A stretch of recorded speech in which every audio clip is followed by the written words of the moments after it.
Fala pessoal, tudo bem com vocês? Aqui quem fala não é o Isaac, tá? É o Vinícius. Hoje ele não pode estar presente, infelizmente, mas eu tô aqui para poder dar continuidade às aulas de programação em Python. Nas aulas passadas vocês viram alguns conceitos de operações aritméticas, inserção de valores pelo usuário, pelo console, várias outras coisas. E é importante lembrar que integrar esses conhecimentos é muito importante, né? E é isso que a gente vai tentar fazer a cada aula. Então hoje a gente vai tentar fazer um programinha aqui, por exemplo, usando os conhecimentos de operações aritméticas que a gente viu na aula anterior. Então se você não viu, ficou com alguma dúvida, é importante que você volte, reveja, para que tudo fique mais claro. Tudo bem? E bom, o tema da aula de hoje é estruturas condicionais. É um tema, assim, fundamental na programação em Python.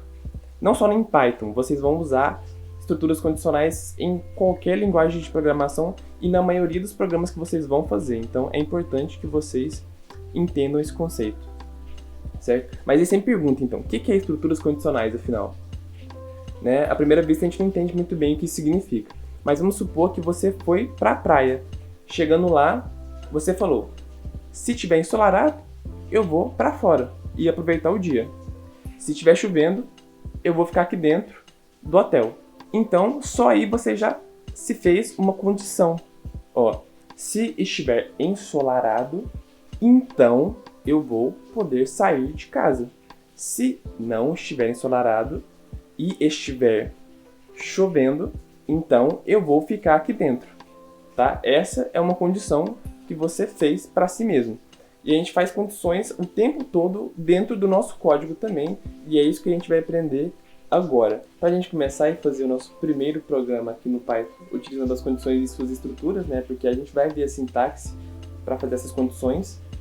Aí a gente vai fazer uma calculadora. A calculadora é uma boa ideia agora, porque a gente vai poder relembrar o que a gente viu na aula passada sobre as operações aritméticas, certo?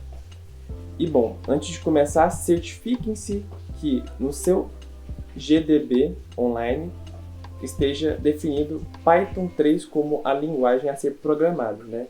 Vocês clicam aqui e colocam Python 3 caso não esteja já. Após isso, vamos começar a programar. A primeira coisa que é bom deixar claro aqui, né? O nosso programa ele vai utilizar o console para receber os valores das variáveis, né?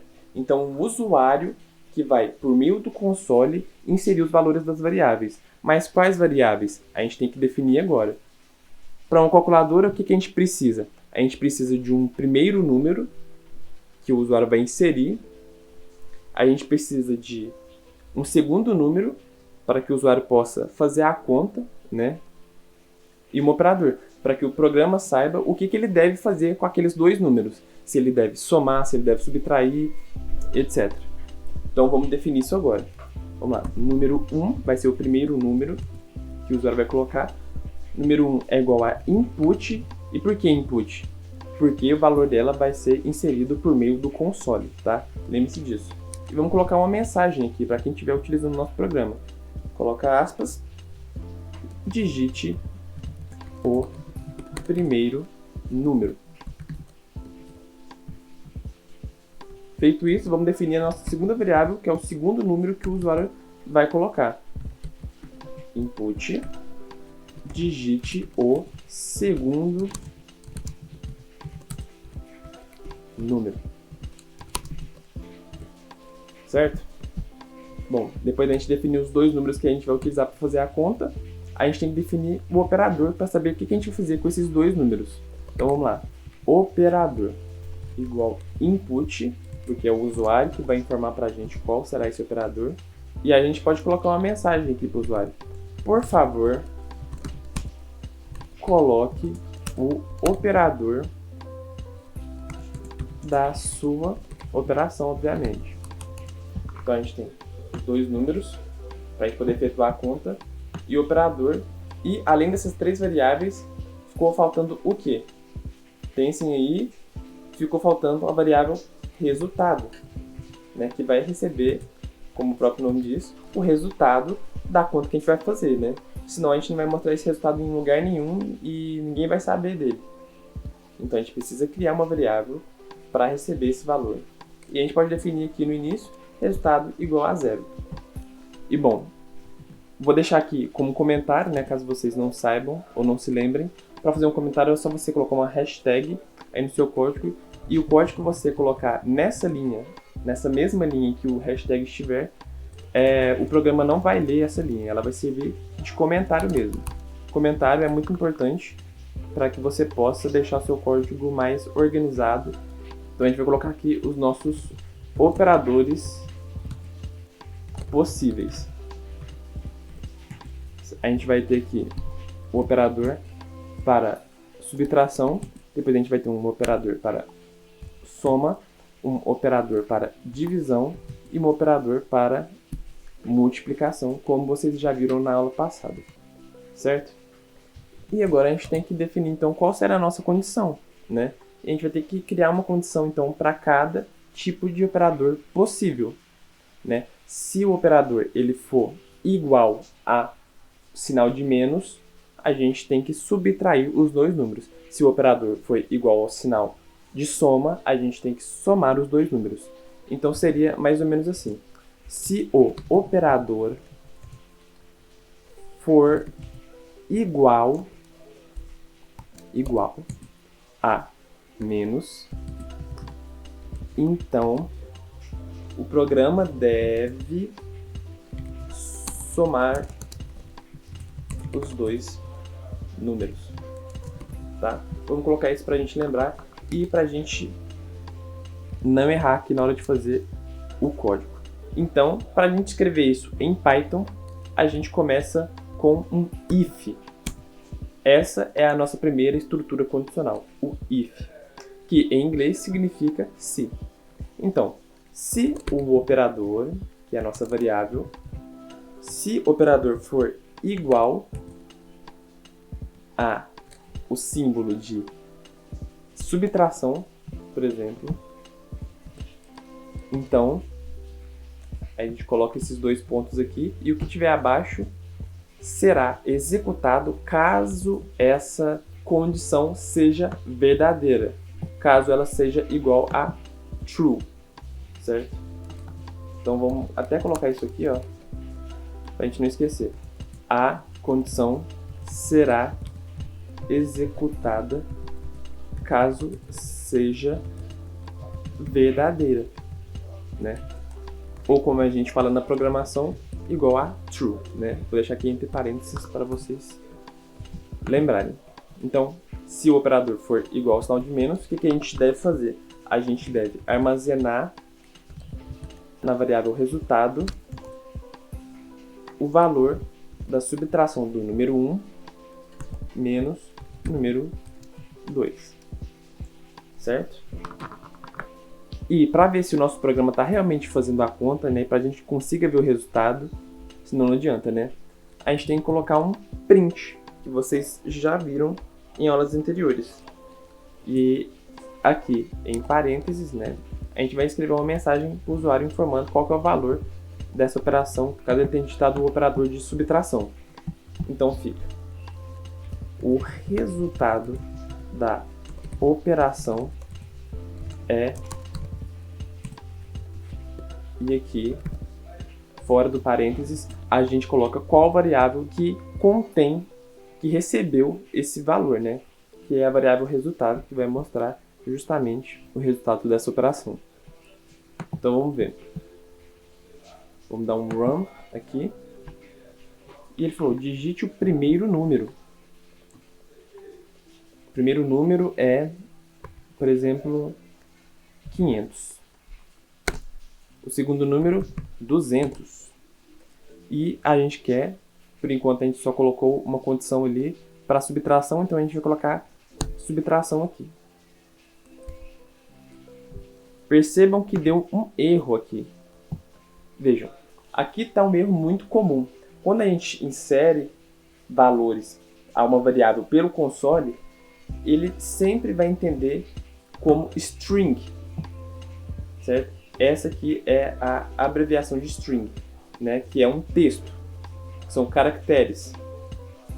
E a gente não colocou caracteres aqui, né? A gente quer que o programa, que o console entenda como sendo um número para que a gente então possa fazer a operação.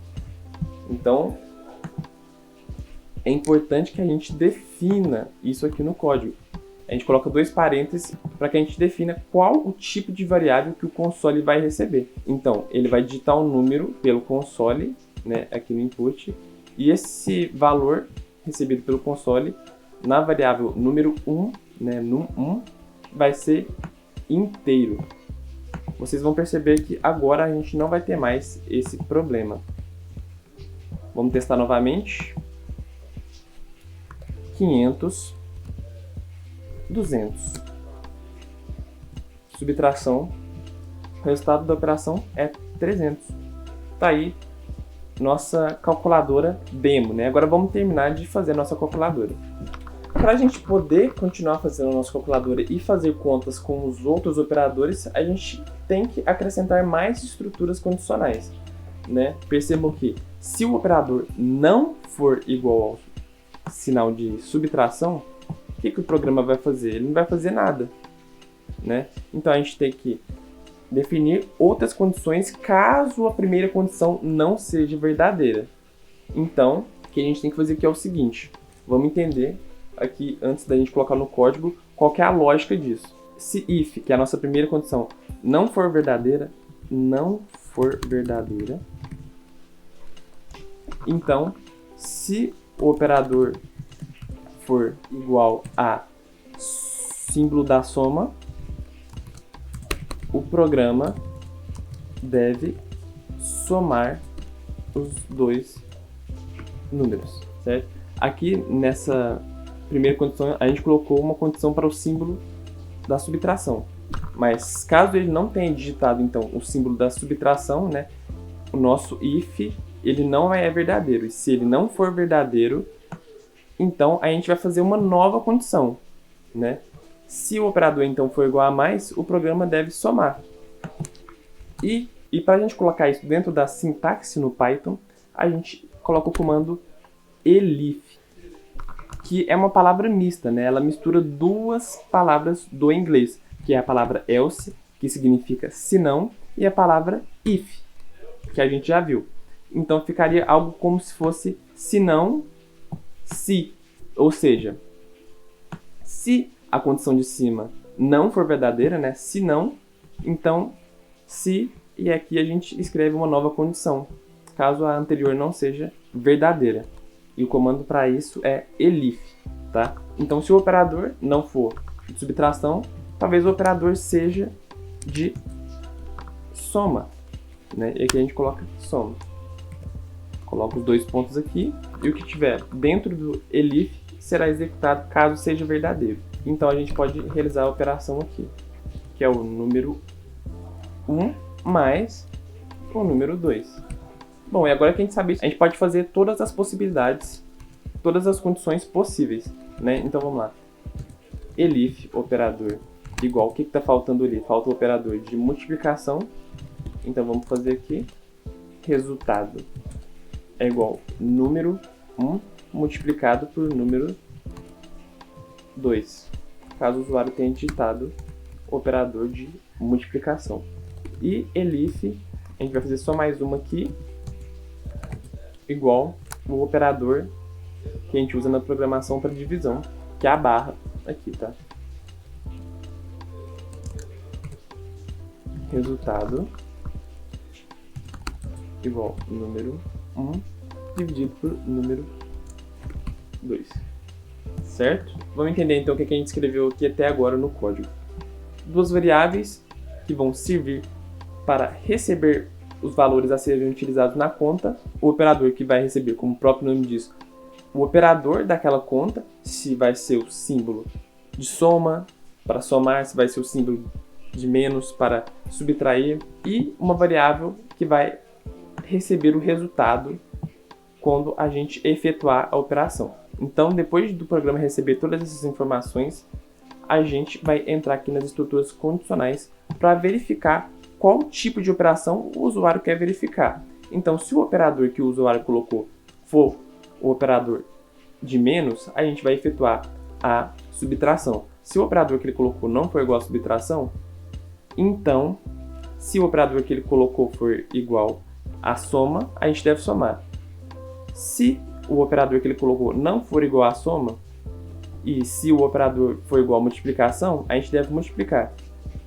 E por último, se o operador que ele colocou não for igual à multiplicação, então, se o operador for igual à divisão, a gente deve dividir. E por fim, na nossa última linha de código aqui, a gente tem um print, que é para mostrar no console o resultado da nossa operação. Então vamos imaginar uma situação aqui. Vamos imaginar que a gente foi no supermercado e lá a gente tinha R$500 e voltou para casa com 300. Então a gente quer saber quantos reais a gente gastou lá. A gente pode fazer isso na nossa calculadora. A gente vai rodar o código. Aí a gente tinha R$500, voltou para casa com 300. E a gente quer subtrair então, né? 500 menos 300 para a gente saber quanto que a gente gastou lá. Então a gente gastou R$200 no supermercado. Então agora vamos testar aqui os nossos outros operadores para ver se as condições estão funcionando realmente. Vamos dar um run novamente no nosso código. Vamos colocar aqui 500. Vai ser aqui 5. E a gente quer dividir, né? O resultado da operação é igual a 100. Certinho. Vamos testar aqui agora 4, 8. Vamos multiplicar. 4 vezes 8 é igual a 32. Então nossas operações estão funcionando. Existe mais uma estrutura condicional que ficou faltando aqui. É a estrutura else. Else, como eu já falei, significa senão. Tudo bem? Ou seja, caso nenhuma dessas condições seja verdadeira, então a única alternativa que nos resta é executar o que está dentro do else, né? Que, como eu falei, vai ser executado caso nenhuma das condições sejam verdadeiras. Então, caso, por exemplo, o usuário ele digite um operador que não existe, a gente vai falar para ele. A gente pode colocar um print aqui. Print. Vamos informar para ele. Operador inválido. Vamos testar? Deu um erro aqui, mas, ó, vejam, eu esqueci de colocar os 2 pontos após o else, tá? É muito fácil de esquecer, então tomem cuidado. Vamos testar agora. Em vez de digitar primeiro número, 500, o segundo vai ser 200. Mas a gente vai colocar um operador que não existe. Vamos colocar a letra Q aqui, por exemplo. Então ele informa aqui pra gente. Operador inválido. E o resultado da operação é igual a 0, porque a gente não fez nenhuma operação no código. Bom, é basicamente isso que eu tinha para falar nessa aula sobre estruturas condicionais. A gente vai continuar sempre revendo esse tema nas aulas seguintes para poder se aprofundar em alguns conceitos, mas antes de terminar essa aula, eu gostaria de deixar uma coisa bem clara que acredito que eu não expliquei durante o vídeo. Eu vou dar um zoom aqui para que vocês possam ver melhor. Existe uma diferença entre esses dois símbolos de igualdade e esse aqui de baixo. Nesse caso, temos uma variável recebendo o valor dessa operação, que é num1 menos num2. E a variável resultado irá receber o valor, o produto dessa operação. Então ela recebe. Percebam que resultado não é igual a num1 menos num2. Ela simplesmente recebe esse valor, que pode ser alterado posteriormente no código. Agora aqui em cima é um pouco diferente. Esses dois símbolos de igualdade a gente chama na programação de operadores de comparação ou operadores relacionais. E eles vão fazer justamente isso, eles vão comparar. Nesse caso, está comparando se o valor da variável operador é igual a subtração. Se esse valor não for igual, a estrutura de condição é falsa, portanto, o que está aqui dentro não será executado. Existem vários outros operadores de comparação que a gente vai ver nas próximas aulas. Então, por hoje é só. Agradeço pela presença de todos. Nos encontramos em breve. Até mais.